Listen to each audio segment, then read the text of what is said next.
Bismillahirrahmanirrahim. Assalamualaikum warahmatullahi wabarakatuh. Alhamdulillahirrabbilalamin. Allahumma salli wa sallim ala Sayyidina Muhammad wa ala ali Sayyidina Muhammad. Mahasiswa semua yang dirahmati Allah Subhanahu wa Ta'ala. Alhamdulillah, kita sudah masuki pertemuan yang ke-13 di bab 11 buku Logika Pemrograman Python dari Bapak Abdul Qadir. Di pertemuan ini saya menjelaskan ini adalah pertemuan di semester Gasal terakhir ini 2021-2022, di mana saya akan menjelaskan teori mengenai eksepsi dan penanganannya. Setelah itu di pertemuan 14-15 adalah bentuk penugasan yang saudara harus presentasikan dalam bentuk video dan diposting link YouTube-nya pada diskusi pertemuan 14 maupun 15. Baik, mahasiswa semuanya, kita akan mempelajari pengertian eksepsi, jenis eksepsi, penanganan eksepsi, penggunaan pas pada except, pernyataan try, finally, pelontaran eksepsi, penggunaan assertion error, dan yang terakhir adalah penyelesaian berbagai masalah dengan penanganan eksepsi, di mana biasanya adalah contoh-contoh skrip. Kurang lebih ada 33 slide di pertemuan teori yang terakhir di mata kuliah algoritma dan pemrograman. Baik, kita akan masuk ke dalam pengantar eksepsi, di mana ketika suatu kesalahan terjadi sewaktu suatu pernyataan dieksekusi, Python segera menghentikan eksekusi dan menampilkan pesan kesalahan. Nah, ini pesan kesalahan yang biasanya tidak mahasiswa perhatikan. Jadi ini adalah bentuk kesalahannya ya, di mana alamat ini tidak didefinisikan. Nah ini yang biasanya sering, Pak saya error, Pak saya error. Nah ini kenapa error? Nah ini harus kita lihat recordnya atau notifikasi name errornya. Sudah dijelaskan di dalam pemrograman Python di sini. Ada alamat yang tidak didefinisikan. Nah, pernyataan ini mengandung dua statement ya, yaitu memanggil alamat dan mencetak tanda hubung ini. Nah, di sini variabel alamat tidak tersedia.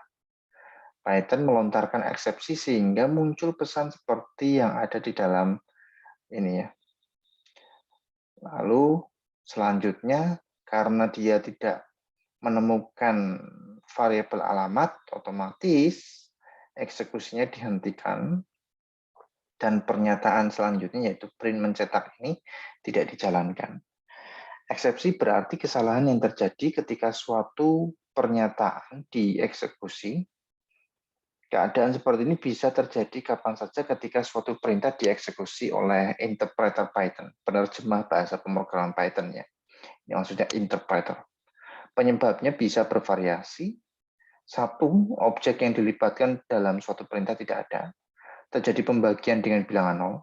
Konversi ke bilangan bulat tidak dapat dilakukan karena string yang dikonversi tidak menyatakan bilangan. Ingat ya, ini ada 33 poin, ada poin-poin 1, 2, 3, di mana sering terjadi.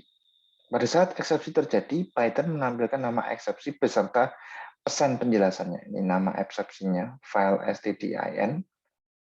Nah, ya. Lalu pesan penjelasannya yaitu pada name error. Name errornya nih.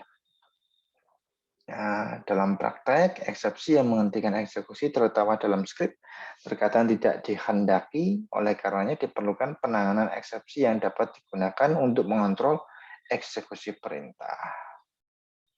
Jenis eksepsi, daftar eksepsi pada Python, ya silahkan nanti mencetak ini ya, menuliskan skrip ini, dir built-in. Nah, ini adalah nama-nama daftar eksepsi. Perintah dir itu built-in ya, tidak hanya membuat nama-nama eksepsi, tapi juga objek-objek lain. Nama-nama eksepsi umumnya ditandai dengan kata error.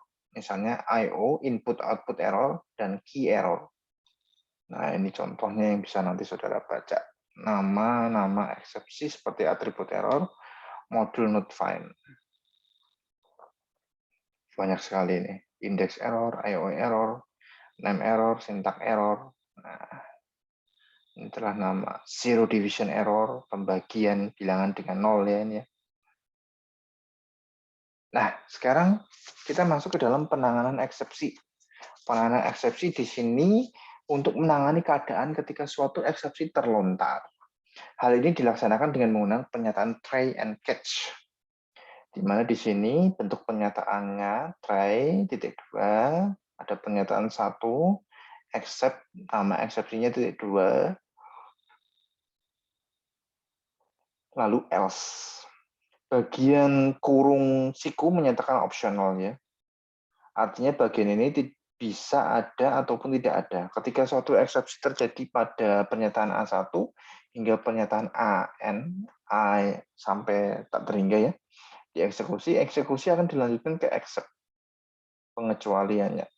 Jika tidak ada yang ada di dalam pernyataan try, kita akan lanjutkan ke statement except.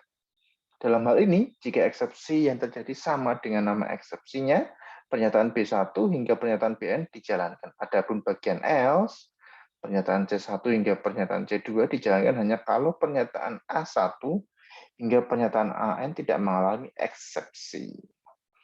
Nah, ini gambaran eksepsi sewaktu memasukkan data input ini. Nah, ini valid literal for integer with base 10, yaitu 6 di sini. Nah, perhatikan bahwa pada pemasukan data yang pertama tidak bermasalah karena yang dimasukkan adalah bilangan. Namun pada contoh kedua, string yang dimasukkan hal ini membuat integer menimbulkan eksepsi karena tidak berhasil mengkonversi string menjadi bilangan bulat. Ada kasus pemasukan data seperti itu.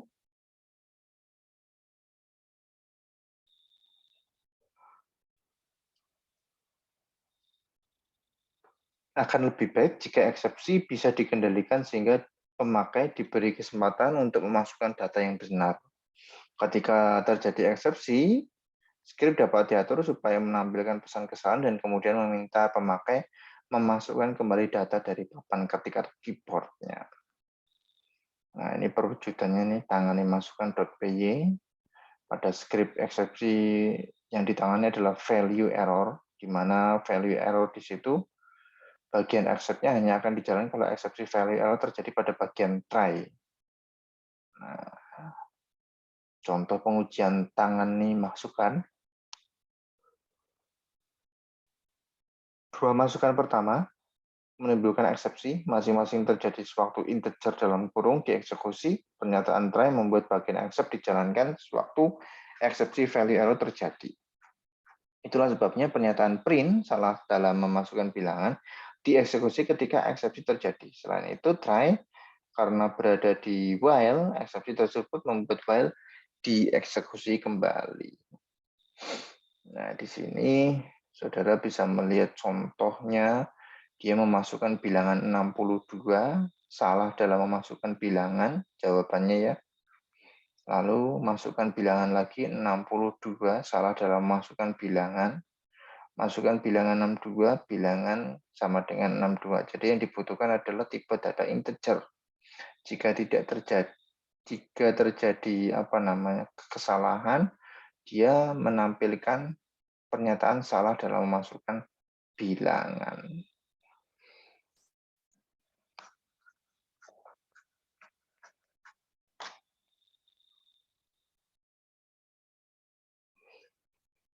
Nah, itu penjelasannya ya.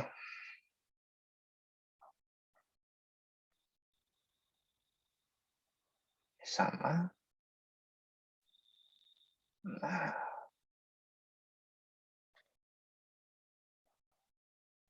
ini sama ya. Pesan-pesannya sama. Invalid literal for integer. Ini yang perlu digarisbawahi adalah bagian except bisa lebih dari satu. Hal ini digunakan tujuannya menangani beberapa jenis eksepsi, pengecualian ya. Pengecualian. Oke. Nah, ini kita masuk ke dalam penggunaan pas. Pas itu diteruskan ya pada except. Jadi ada perintah pas di sini. Kadang-kala dijumpai pernyataan pas pada bagian except.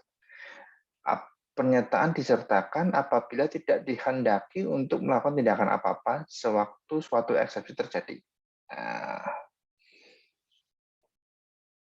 jumlah elemen berupa bilangan 1.2, 3. Hasil eksekusinya. Mekanisme perhitungan jumlah elemen senarai. Senarai itu list ya. Info mobil dilakukan sebagai berikut. Pernyataan try except di situ digunakan menangani eksepsi pada integer dalam kurung.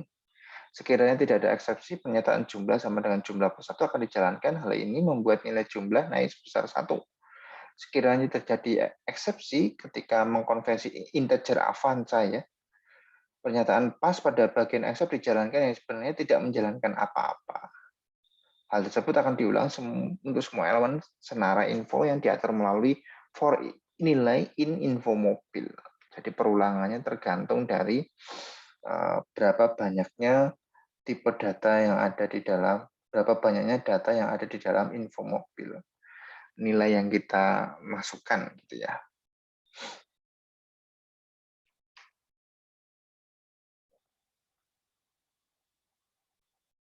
Nah, ini selain bentuk try yang telah dibahas di depan, terdapat try yang disertai dengan finally. Nah, itu ada tambahan finally di sana ya. Tanda dalam kurung bagian except menyatakan bahwa bagian except bersifat optional. Adapun bagian finally berisi pernyataan yang akan selalu dieksekusi. Meskipun terdapat eksepsi pada pernyataan A1 hingga pernyataan A tak terhingga.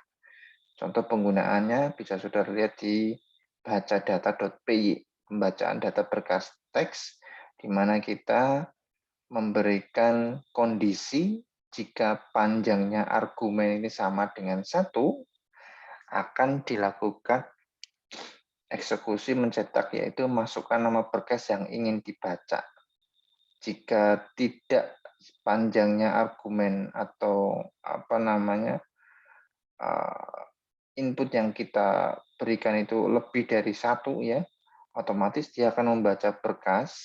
Nah, di sini kita akan membuka berkasnya, kontennya kita baca, lalu kita cetak isi berkasnya, lalu isi kontennya. Nah, itu bisa saudara lihat di situ. Bagian try digunakan untuk membuka berkas yang dinyatakan dalam berkas dan menampilkan isinya. Ya, sama ya.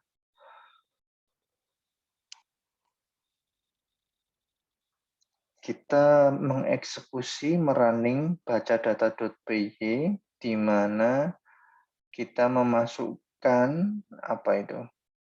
memasukkan takujumpa.txt. Keadaan ketika pembacaan berkas tidak dapat dilakukan. Perintah untuk membaca isi berkas takujumpa.txt memang tidak terdapat pada folder kerja. Perhatikan bahwa walau operasi pembacaan tidak berhasil dilakukan, perintah pada finally tetap dieksekusi, namun setelah bagian finally dijalankan, eksepsi tetap terlontar. Dalam hal ini, eksepsinya berupa file not found error, jadi tidak ada berkasnya.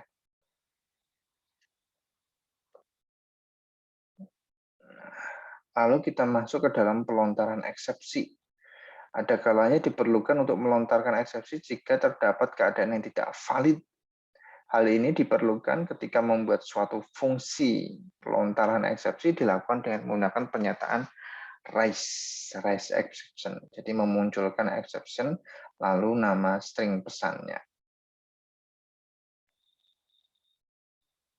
Nah, ini ya bisa saudara lihat penjelasan dari setiap skripnya.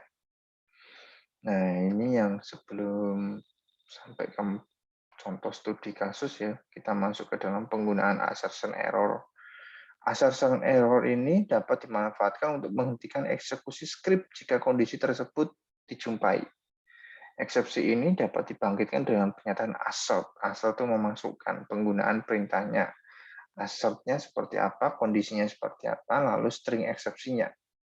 Dalam hal ini, jika kondisinya bernilai false, string eksepsi akan menjadi string pada assertion error. Jika kondisi bernilai true, tidak akan terjadi apa-apa. Perintah berikutnya akan dijalankan secara normal. Yaitu Win32 di dalam platform hanya untuk Windows 32 bit. Ini untuk menjalankan script di dalam Windows 32. Nah, ini masuk ke dalam penyelesaian masalah di mana contoh-contoh script untuk menyelesaikan masalah penanganan eksepsi. Nanti saudara bisa baca.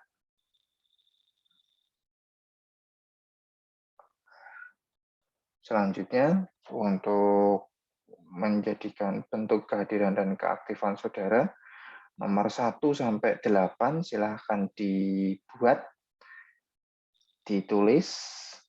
Nanti silakan buat nama dan NIM sebagai judul new discussion. Lalu pesannya adalah jawaban dari soal nomor 1 sampai 8 di slide evaluasi diri halaman 24 ya slide-nya. Silakan nanti dibuat new discussion sebagai bentuk kehadiran dan keaktifan saudara menjawab pertanyaan nomor 1 sampai 8. Itu yang bisa saya berikan pada pertemuan teori pada minggu ke-13 ini. Jangan lupa minggu depan sudah bisa menyertakan video di new discussion pertemuan 14.